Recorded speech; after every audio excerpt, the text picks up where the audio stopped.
कुटी खाली करना पड़ेगा। और बहनी हो और महतारी हो, धन्य है श्रीमती कौशल्या यदु जी। आज सुबह इन्होंने फोन की तो हमें भी आने का अवसर मिला। धन्य है श्रीमती तीजिया यदु जी।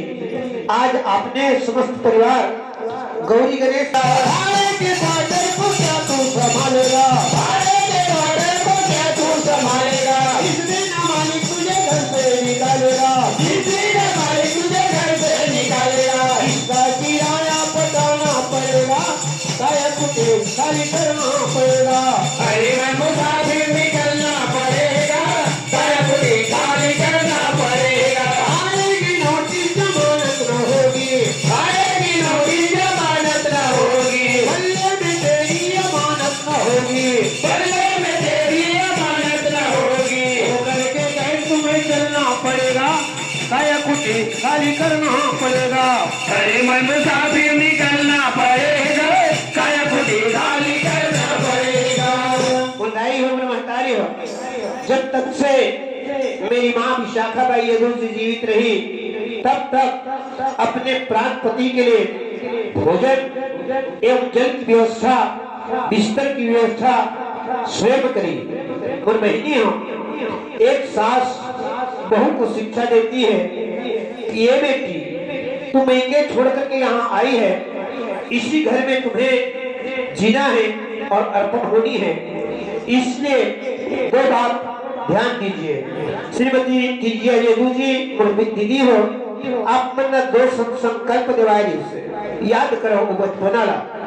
पहली संकल्प ये बेटी तीजिया तू इस घर में बहू बनकर आई है तो पहली संकल्प ले ले क्या कि इस घर की कुछ गुप्त बातें हैं, इस घर की कुछ गुप्त बातें हैं जो पड़ोसी से मत कहना। और इस घर की निंदा कभी मत करना। जो बहू जिस घर में रहती है उसी घर की अगर निंदा करे ये ठीक नहीं है। और दूसरा संकल्प दी थी कि ये बहुरानी गृह लक्ष्मी सुनो, तुम्हारे आने से हम माई घर के जो जिस कमरे में रहते थे हम उस मकान को खाली कर दिए, रिक्त कर दिए तुम्हारे लिए। अतः इस घर की संपत्ति की मालकिन तुम हो और इस घर की रक्षा करना तुम्हारी नैतिक जिम्मेदारी है। और जिस मैके को छोड़कर तुम आई है उस मैके की कभी बड़ाई मत करना। पहला मैहर की बड़ाई और दूसरा ससुराल की निंदा कभी मत करना। ये मेरी माँ विशाखाबाई यदु जी ने यह आपको ख्यालात दिया था, ज्ञान दिया था। मुदाई हो, घर में नौकरानी रखना, घर में नौकरानी रखना ये ठीक है, आवश्यकता है, नौकरानी अवश्य रखिए। लेकिन अपनी नौकरानी को, अपनी सेविका को कभी ये मत कहना कि जा गुड्डू के पापा पर भोजन बना दे, जा गुड्डू के पापा नहा के आगे भोजन के लिए थाल में परोस दे।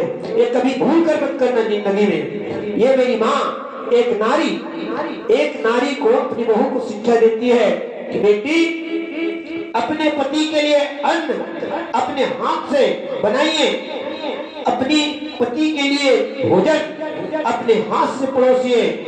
अगर भोजन में कुछ खराब मीठा भी होगा तो पति स्वीकार करेगी और तुम्हें सुख देगी।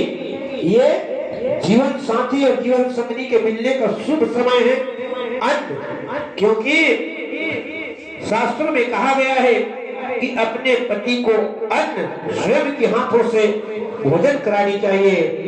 बोल पति परमेश्वर भगवान की